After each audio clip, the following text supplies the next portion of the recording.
လူတယောက်ရဲ့တန်ဖိုးဆိုတာကွာအဲ့ဒီလူရဲ့ပခုံးပေါ်တင်ပေးလိုက်တဲ့တမိုင်းမိတာကိုအဲ့ဒီလူတယောက်ဘလောက်ကြည့်ကြေအောင်ဆောင်ရနိုင်တယ်ဆိုတဲ့ချက်နဲ့တိုင်းရတယ်ဟာတိုင်းလူတယောက်ရဲ့တန်ဖိုးဆိုတာ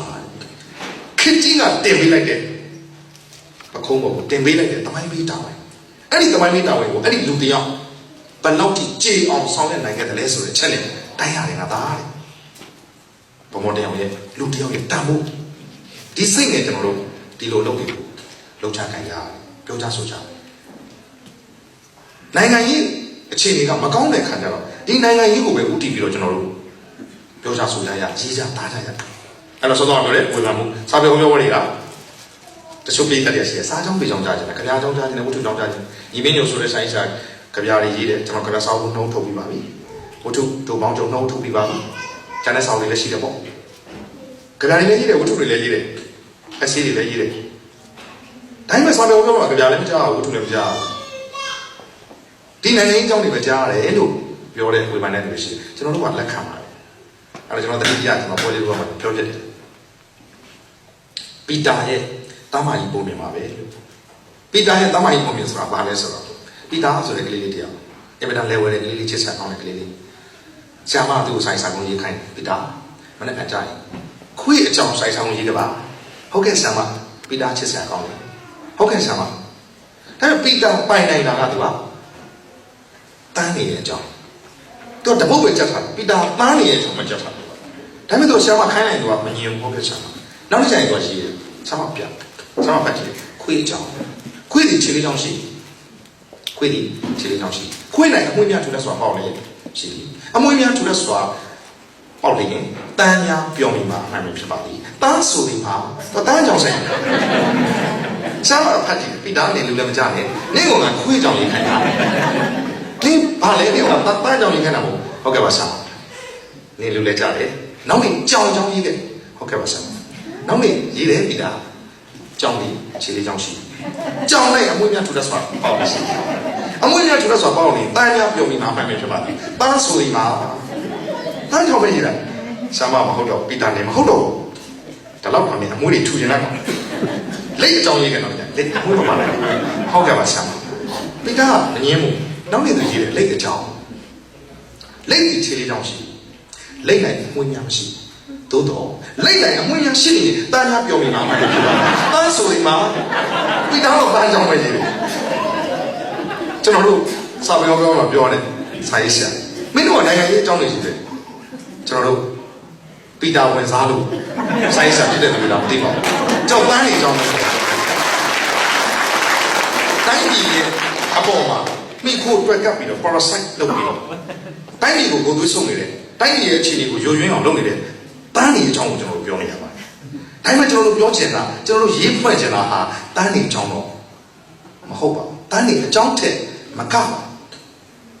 ကျွန်တော်တို့လုပ်ချင်တာတွေအများကြီးရှိပါတယ်ခုနကပြောတဲ့စာပေအနုပညာရတာရဲ့တန်ဖိုးရွာတွေဆိုတော့ရွာစကားပြောရပါတယ်ဘယ်ခွေးမှစာမခတ်ဘူးတော်တဲ့လည်းကြောင်တော်လေးဖြစ်သွားဗျာရှင်းဘယ်ခွေးမှစာမခတ်ဘူးဟုတ်တယ်ပေါ့လေစာဖတ်နေတဲ့ခွေးကမှမမြင်ဘူးပြောချင်တာကစာဖတ်ဖို့ကျွန်တော်တိုက်တွန်းရတာဘယ်နွားမှတချင်းသားမထောင်ဘူးဟုတ်တယ်ဟုတ်တယ်အီယာဖုန်းတက်တဲ့နွားမမြင်ဘူးလေဘယ်သူစာမရုပ်ရှင်မကြည့်ဘူးလို့ဟုတ်တယ်ဆရာအဲ့တော့ရုပ်ရှင်တို့ဂီတတို့စာပေအနုပညာဆိုတာတရားဝါတွေအားလုံးထဲမှာလူဆိုတဲ့တရားဝါတွေမျိုးပဲခံစားတာလူပိတာဆုံးပြောင်းလို့ဆိုရင်အနုပညာကိုခံစားတတ်ရလိမ့်မယ်လို့ကျွန်တော်တို့စကားရိုက်သွားရင်ခွင့်လို့ပေးပါကျွန်တော်တို့ရွာတွေကိုနားလည်အောင်ပြောရပါစကားတွေကိုပြောဒီမိုကရေစီဆိုတာဘာလဲဆရာမင်းဖြစ်ရဒီမိုဆိုတာဘာကရေစီဆိုတာဒီမိုကရေစီဘာဒါတွေပြောနေသူတို့နားလည်းမဝင်ဘူးအတားပဲအမှန်ကဒီမိုကရေစီဘာညာတော့လုံးနေလို့မရဘူးဒီမိုကရေစီဟုတ်ပြီစကားလုံးသုံးတော့ပြောရတယ်ကျွန်တော်တို့ by the people လောက်တော့နားလေလေ by the people ဟုတ်ပြီဆရာ by the people ဘာလဲဆရာပြည်သူလူထုကရွေးကောက်တင်မြှောက်တယ်ဆိုတာဖြစ်ရမယ်နားလေပြီဆရာခင်ဗျားတို့ရထားတယ်ဆိုတာကပြည်သူလူထုကတင်မြှောက်သလားမတင်မြှောက်ဘူးလားဂျန်ကြီးစီဆရာကြီးသူတို့ဟာသူတို့တင်မြှောက်သွားတာသူတို့ဟာသူတို့တင်မြှောက်သွားတာ by the people okay now for the people စာ people လာပြန်ပြီဟုတ်တယ် people လာပြန် for the people အဲ့ဒီတင်ရောက်ထားတဲ့အစိုးရဟာခင်ဗျားတို့ပြည်သူလူထုတွေလှုပ်လှုပ်ပေးရတခါမှလုံးမပေးဘူးရောင်းတော့လည်းမကြည့်ဘူးအားလည်းပါနောက်ဆုံးတော့ပြောတာ off the paper အဲ့ဒီအစိုးရဖွဲ့ထဲမှာရှိတဲ့ဒိုရီဒီ9 နှစ်တက်တန်းဆိုတဲ့အချိန်ကာလတစ်ခုပြီးရင်သူတို့ဟာပြည်သူလူထုတွေကပြည်သူလူထုပဲဖြစ်တဲ့အတွက်ပြည်သူလူထုရဲ့အစိတ်ပိုင်းသားတွေဖြစ်တယ်တတိတနန်အခန္ဓနာမဟုတ်ဘူးအားလုံးဟာဒီမိုကရေစီရဲ့အနှစ်သာရသည်ပြည်သူသားအခရာဆိုတဲ့စနစ်ဖြစ်တယ်ကမ္ဘာပေါ်မှာနိုင်ငံရေးစနစ်တွေအများကြီးရှိတယ်ကမ္ဘာပေါ်ရှိတဲ့နိုင်ငံရေးစနစ်တွေအများကြီးမှာဒီမိုကရေစီစနစ်ဟာအသင့်တော်ဆုံးလို့ယူဆတဲ့အတွက်ကျင့်သုံးနေကြတယ်ဒီမိုကရေစီထက်ဟိုမိုကရေစီကပိုကောင်းတယ်လို့သိလာတဲ့နေ့ကျရင်ဟိုမိုကရေစီကိုပြောင်းပြီးတောင်းတနိုင်မယ်ဟိုမိုကရေစီရရှိတူကြီးသူတို့နားလည်အောင်ကျွန်တော်ပြောရပါတယ်ပြည်သူလူထုသားအခရာဆိုတာဒီဒီမိုကရေစီစနစ်နဲ့တာပါအခုကျွန်တော်လာခဲ့တဲ့ခီးလွတ်တော်ကိုစတဲ့ NLD ကလွတ်တော်ကိုစတဲ့ဒေါ်ခင်မွေးတော်မင်းခင်ပြည်သူ့လွတ်တော်ကိုစတဲ့သူနဲ့တူကြောင့်12ရက်ဟောပြောပွဲ16ပွဲတွေ့ဆုံပွဲပေါင်းများစွာ12ရက်အတွင်းမှာပွဲ30ကျော်ကျွန်တော်တို့ဆောင်ခဲ့ကြတယ်အဲ့တော့အထက်ချင်းလွဲပေါ့သူတို့နားလည်အောင်ကျွန်တော်လွယ်အောင်ပြောရတယ်အခုနိုင်ငံတော်သမ္မတကလုပ်ပါလေဦးသိန်းစိန်ပါလေဟောလုံခဲ့တဲ့9နှစ်ကအဲ့ဒီနာမည်လေးကိုကျွန်တော်ကြားဖို့တယ်ဘယ်လိုကြားဖို့လဲဆရာကျွန်တော်တို့လုံခဲ့တဲ့9နှစ်က2010မှာနဝတစစ်ကိုချုပ်ကြီးတွေရှိတယ်လေလို့ဘိုးချုပ်ကြီးသိန်းစိန်ဆိုတဲ့နာမည်ကျွန်တော်ကြားဖို့တယ်အခုနိုင်ငံတော်သမ္မတကဘာလုပ်လဲဗျာဦးသိန်းစိန်လေးဆရာဩတပြည့်နာမည်တူနေတာပေါ့နော်လူပါတူလဲဆရာအဲ့လိုနားလဲအောင်ကျွန်တော်ကြောက်ခါပြီးပြောလူပါတူလဲဆရာမဟုတ်ဘူးလေသူကတယောက်ထဲလားတယောက်ထဲဘောဆရာဒါပေမဲ့ကျွန်တော်အခုခင်ဗျားတို့ကစကိုင်းတိုင်းတော့ဟုတ်ပါလေစကိုင်းတိုင်းဝန်ကြီးချုပ်ကဒေသဝန်ကြီးချုပ်ကဥတာအေးလေးဆရာအိုးဒီနာမည်လေးကကြောင်းဘူးလို့ပဲဗျာလွန်ခဲ့တဲ့9နှစ်ကစကိုင်းတိုင်းကပူချုပ်တာအေးဆိုလားပါဆိုလား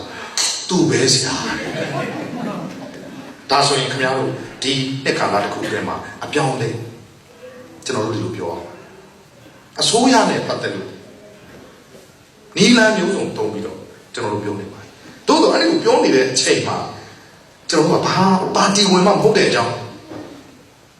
မြို့သားဒီမိုကရေစီဖွဲ့ချုပ်ပါတီဝင်လည်းမဟုတ်ဘူးဒေါ်ဆန်းစုကြည်ကိုချစ်ခင်လေးစားတဲ့အတွက်ဝင်းရံတဲ့သဘောတော့ပါတယ်ဆိုင်းဆရာဘက်တော်ရှင်ဆရာပါတီဝင်လည်းမဟုတ်ဘူးဒါပေမဲ့ဒီလူတွေလိုက်တော့နေတယ်ဆရာဘက်ကဘာလဲဗျာဒါဆိုတော့ရှင်းတယ်လေဗျာလို့ကျွန်တော်ရက်တည်တဲ့ဘက်ကတော့ဒေါ်ဆန်းစုကြည်ရဲ့ဘက်ပေါ့အမှန်တရားများနိုင်တယ်လို့ယူဆတယ်အမျိုးသားဒီမိုကရေစီဖွဲ့ချုပ်ဘက်ကရက်တည်ပေးတယ်ဆိုတော့ပေါ်လွင်တာပေါ့ဒါကိုကျွန်တော်မငြင်းပါဘူးဘာဖြစ်လို့ပါတီမဝင်တာလဲဆရာကျွန်တော်တို့အခုဝင်းရံနေတဲ့ပါတီကြီးကခင်ဗျာထာဝရတသက်တာဘလုံးကောင်းပါမယ်လို့ခင်ဗျာအမခံလားလို့တုံးတို့ဝင်းရံကူညီခဲ့တဲ့အဲ့ဒီပါတီကြီးကခေါင်းဆောင်ကြီးကိုမပြောဘူးနော်လူဆိုတာပုထုစက်တယ်အဲ့ဒီပါတီကြီးကအချိန်တန်လို့များသူ့လိုကိုလိုဖောက်ပြန်လာခဲ့ရင်ပြန်ပြီးတော့ပြစ်တင်ဝေဖန်စိတ်ခေါ်နိုင်အောင်ကျုပ်တို့ပါတီမဝင်တာကျုပ်တို့အမြဲတမ်းရက်တဲ့ဘက်ကတစ်ဖက်တည်းဘယ်ပဲလဲဆရာအဲ့ဒါခင်ဗျားတို့ပြည်သူလူထုပဲဒီလိုပြောကျုပ်တို့ဆိုင်ဆရာခင်ဗျားတို့ပြည်သူလူထုတဲကပြည်သူလူထုတယောက်ဖြစ်တဲ့အတွက်ခင်ဗျားတို့ပဲအမြဲတမ်းရက်ပါလေလောလောဆယ်မှာအားနေရအားများရအမှန်တရားများရအမှန်တရားနည်းရတွက်ချက်ပြီးတော့ကျွန်တော်တို့လုပ်ကိုင်ဆောင်ကြပါလေကျွန်တော်တို့စကားတွေကိုမျိုးစုံရှင်းပြပါလေအဲ့တော့ဒီခု